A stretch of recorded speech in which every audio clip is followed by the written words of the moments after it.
After Alfred the Great died, the Viking and Anglo-Saxon parts of England came together, and England was now ruled as one country with one king. The Vikings and the Anglo-Saxons continued to fight a lot, and for a while England had Viking kings, but by 1042, the Anglo-Saxon King Edward ruled England.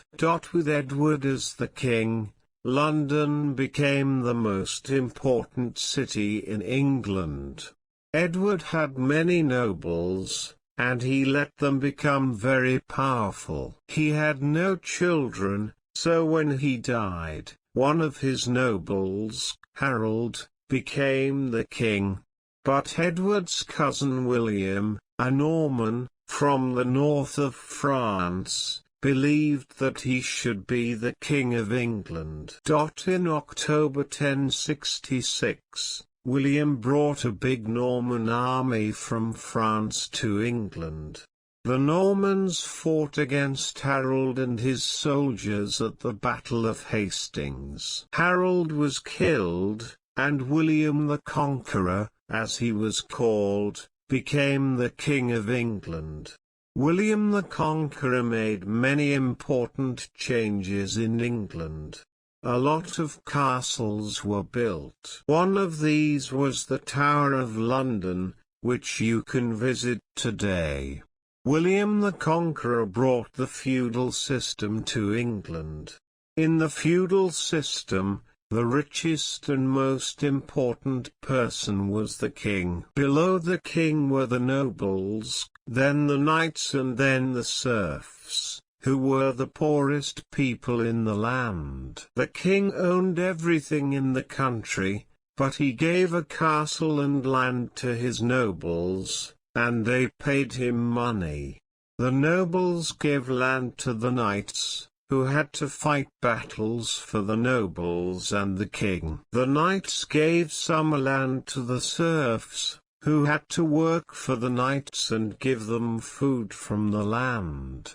William the Conqueror wanted to know exactly what he had in England. He sent people all around the country, asking many questions, and they made a big book called the Domesday Book. The time from William the Conqueror's rule until the 15th century in England is often called the Middle Ages. In the Middle Ages, most people lived in villages. The people of the village had to work for the nobles, and give them crops and animals.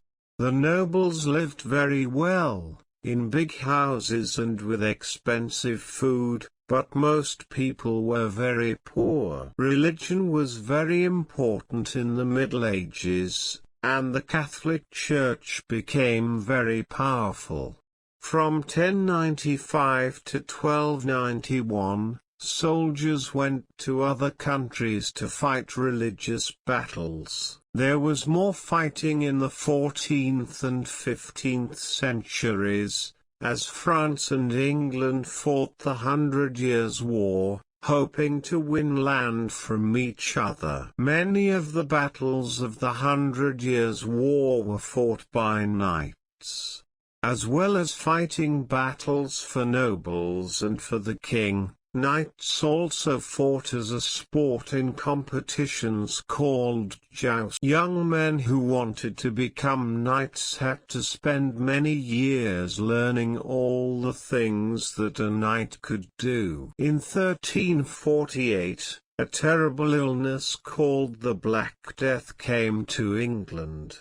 Only about 4 million people lived in England at that time, but in 2 years, nearly 1.5 million of them died. From 1455 to 1485, there were terrible battles between people who wanted the kings of the country to be from different families, and many more people died. Finally, in 1485, Henry Tudor became the first Tudor King of England, King Henry VII.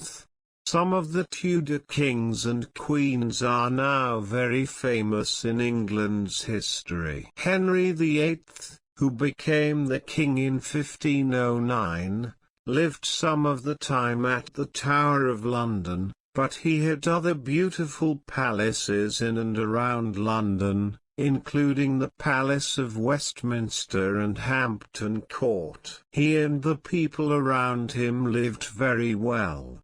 They wore the best clothes and ate wonderful food, and at the palaces there was always dancing, sport, poetry and music.